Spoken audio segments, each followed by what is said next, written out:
الله وملائكته يصلون على النبي يا أيها الذين آمنوا صلوا عليه وسلموا تسليما اللهم صل على سيدنا محمد وعلى آل سيدنا محمد وبارك وسلم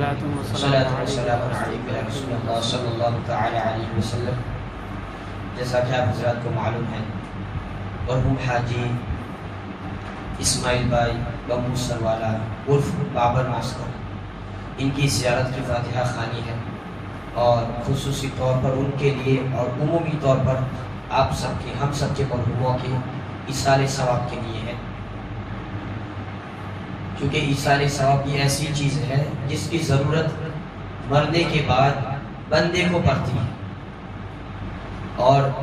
جن کے لیے زیارت کی فاتحہ ہے ان کے لیے ضروری اور مناسب بھی ہے، کیونکہ یہ عالیشان مسجد جہاں آپ نماز پڑھ رہے ہیں، آپ آ رہے ہیں، یہ ان کی محنتوں اور کاوش کا نتیجہ ہے۔ آدمی اپنی پوری زندگی گزارتا ہے، لیکن انتقال کے بعد کئی ایسے ہوتے ہیں چند دنوں میں ان کو بھلا دیا جاتا ہے، مثل اس کے جیسے اس کا وجود ہی نہیں تھا۔ تو آدمی انتقال کے بعد اس کے کرموں کی وجہ سے زندہ رہتا ہے، اس کے وہ کام جو اس نے اچھے کیے ہیں جس کی وجہ سے وہ لوگوں کے دلوں میں زندہ رہتا ہے۔ لہٰذا ہمیں بھی یہی کام کرنے چاہیے جو ہمیں ما بعد الموت، موت کے بعد وہ کام آئے۔ اللہ کے رسول صلی اللہ علیہ وسلم فرماتے ہیں اذا مات الانسان انقطع عمله الا من ثلاث، جب بندے کا انتقال ہو جاتا ہے انقطع عمله، اس کے نامہ اعمال، اس کے اعمال جو ہوتے ہیں وہ منقطع ہو جاتے ہیں، وہ دفتر بند ہو جاتے ہیں، یعنی جیسے ہی انتقال ہو گیا اب وہ نماز نہ تو نماز پڑھ سکتا ہے، نہ کچھ صدقہ کر سکتا ہے، نہ کوئی دوسری نیکی کر سکتا ہے۔ لیکن تین چیزیں ایسی ہیں جس کی وجہ سے مرنے کے بعد بھی اس کا فائدہ اس کو قبر میں حشر میں ملتا ہی رہتا ہے۔ حضور فرماتے ہیں اذا مات الانسان انقطع عمله الا من ثلاث، وہ تین چیزیں کیا ہے؟ صدقۃ جاریۃ وعلم ينتفع به وولد صالح يدعو له، دو چیزیں، ایسا علم جس سے لوگ فائدہ اٹھائے، اور ایسی اولاد جو بعد میں وولد صالح يدعو له، ایسی نیک اولاد جو اپنے ماں باپ کے انتقال کے بعد دعائے مغفرت کرتی رہے۔ اور پہلی جو چیز ہے حضور فرماتے ہیں صدقۃ جاریۃ، یعنی آپ کا ایسا عمل، صدقہ جاریہ ہم کہتے ہیں کبھی کبھی یہ صدقہ جاریہ ہے، یہ ہے وہ، پھر سے صدقہ ہے۔ صدقہ جاریہ کا مطلب یعنی آپ کا خدا کی راہ میں اس طرح خیرات کرنا جس کا ثواب آپ کو ملتا رہے۔ بہت سی چیزیں ایسی ہیں جو آپ نے خیرات کی، للہ دیا، کوئی اچھا کام کیا، لیکن وہ پھر اس کا ثواب مل جاتا ہے، لیکن اس کا تسلسل کنٹینیو اس کا ثواب آپ کو نہیں ملتا رہتا ہے۔ تو حضور فرماتے ہیں صدقۃ جاریہ، آپ ایسا کام کریں کہ وہ کام چلتا ہی رہے اور اس کا ثواب آپ کو ملتا ہی رہے، یہاں تک کہ آپ کے مرنے کے بعد بھی وہ کام چلتا رہے گا، آپ کو اس کا ثواب ملتا ہی رہے گا۔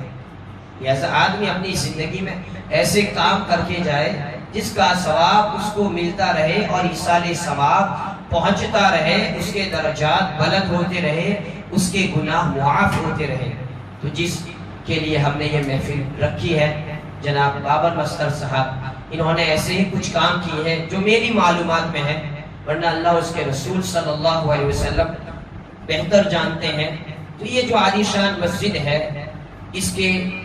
آیوجن میں، اس کی پلاننگ میں، اس کی بناوٹ میں، بنیاد میں، یہاں تک کہ اس کے کمپلیٹ ہونے میں، اور آج جو چل رہی ہے، ہر اعتبار سے مرحوم حاجی بابر ماسٹر صاحب اور دوسرے ان کے ساتھی جناب حاجی عثمان بھائی اکھر والے، ان کا بڑا یوگدان ہے۔ تو یہ ایسا کام ہو گیا کہ مسجد انشاءاللہ جب تک اللہ تعالیٰ چاہے گا یہ آباد رہے گی۔ عمل ایک بار ہوا، عمل مسجد کو بنانے کا ایک بار ہوا، لیکن انشاءاللہ اس میں ہمیشہ اللہ کو یاد کیا جائے گا، اس کی تعریف و توصیف ہوگی، نیک اعمال ہوں گے، بندے اس میں نمازیں پڑھیں گے تو اس کا ثواب جو حضرات اس میں شریک ہوتے ہیں سب کو ملتا ہی رہتا ہے، تو اسی کا نام ہے صدقۃ جاریہ۔ مثال کے طور پر اب کنواں وغیرہ تو نہیں ہے، پانی کی پرب ہے، یا آپ نے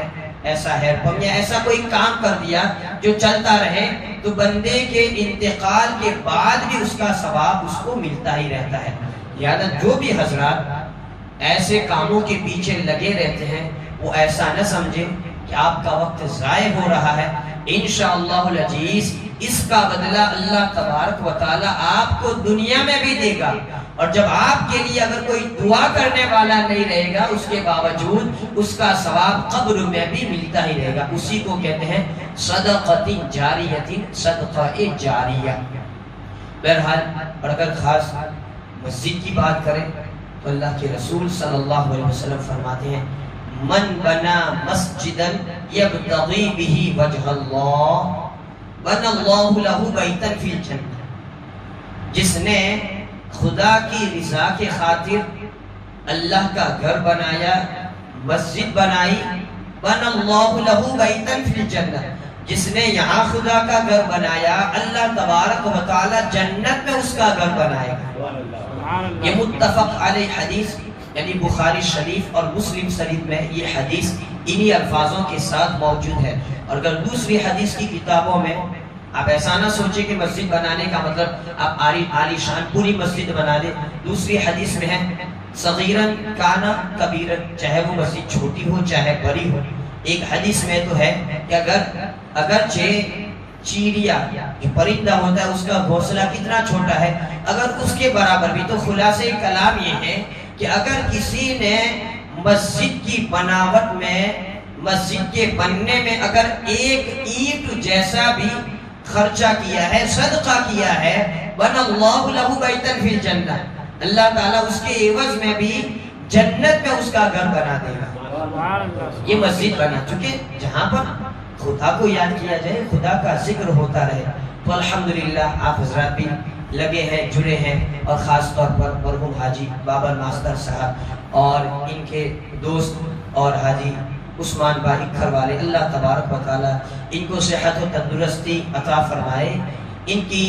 عمر کو اور طویل فرمائے، ساتھ ہی ساتھ ان کی اہلیہ کی طبیعت بہن ناساز ہے، اللہ تبارک و تعالی حضور کے صدقے میں ان کو شفائے کاملہ عاجلہ عطا فرمائے۔ ساتھ ہی ساتھ انہوں نے سودان میں بھی مسجد بنائی، ان کا پلان تھا احمد نگر میں بھی مسجد بنانے کا، تو اللہ تبارک و تعالی بندوں کی نیتوں پر بھی ثواب عطا فرماتا ہے۔ یہ محفل طویل نہیں ہے اس لیے، ورنہ اور کسی موقع پر اس سارے ثواب کے لیے ہم تفصیل سے گفتگو کریں گے، کیونکہ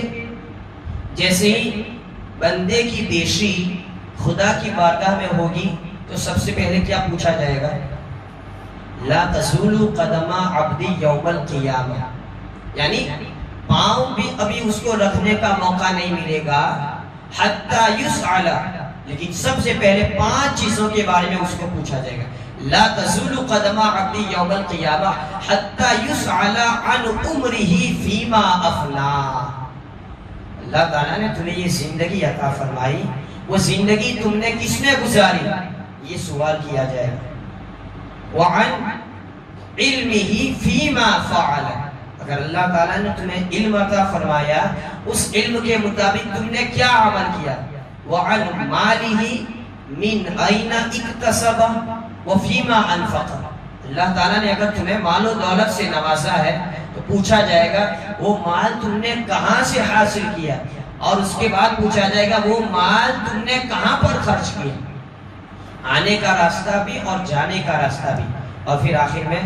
وَأَنْ جِسْمِهِ فِيمَا أَبْلَى، اللہ تعالیٰ نے تمہیں یہ جسم دیا ہے، طاقت و تندرستی سے نوازا ہے، آپ ایسا نہ سمجھے کہ یہ قوت کو آپ دیگر راستوں میں، شرارتوں میں وغیرہ میں استعمال کریں۔ پوچھا جائے گا ہڈا کٹا جسم، تمہارے 2 سلامت ہاتھ، 2 پاؤں سلامت آنکھیں ہیں، دیگر اعضاء ہے، وَأَنْ جِسْمِهِ فِيمَا أَبْلَى، اس جسم کے ساتھ تو نے کیسا معاملہ کیا۔ تو یہ اب آدمی کے اختیار میں ہے اپنے مال کو کہاں خرچ کرے، ہمارے اختیار میں ہے ہم اپنے جسم کے ساتھ کیسے پیش آئے، یہ ہمارے اختیار میں ہے اپنی زندگی کے قیمتی لمحات کو ہم کیسے گزارے۔ کوئی بھی یہ نہ سوچے اَيَحْسَبُ الْإِنسَانُ أَن يُتْرَكَ سُدًى، کہ انسان یہ سوچتا ہے کہ اس کو چھوڑ دیا جائے گا۔ تو بہرحال آدمی کو ایسے کام کرنے چاہیے کہ اس کے انتقال کے بعد بھی اس کے کام ہمیشہ کے لیے اس کو زندہ رکھے، اور یہی اس کی کامیابی کی علامت ہے۔ تو اللہ تبارک و تعالی خصوصی طور پر حاجی صاحب کی مغفرت فرمائے، ان کی خدمات جو بھی انہوں نے کی ہے وہ قبول فرمائے، ہم سب کی بھی خدمات کو قبول فرمائے، اور ہمیں بھی یہ جذبہ اور شوق عطا فرمائے کہ ہر نیکی کے کام میں ہم آگے بڑھ چڑھ کر حصہ لیں، یہ ضائع ہونے والا نہیں ہے۔ ساتھ ہی ساتھ حاجی صاحب کے جو اہل و عیال ہیں، ان کے فرزندان ہیں، ان کے بیوی بچے جو بھی ہیں، ان کے ساتھ بھی ہم اس غم میں ہم شریک ہیں، اور ساتھ ہی ساتھ اللہ تعالیٰ نے دیکھو عرفہ کا دن جو بڑا اہم ہوتا ہے،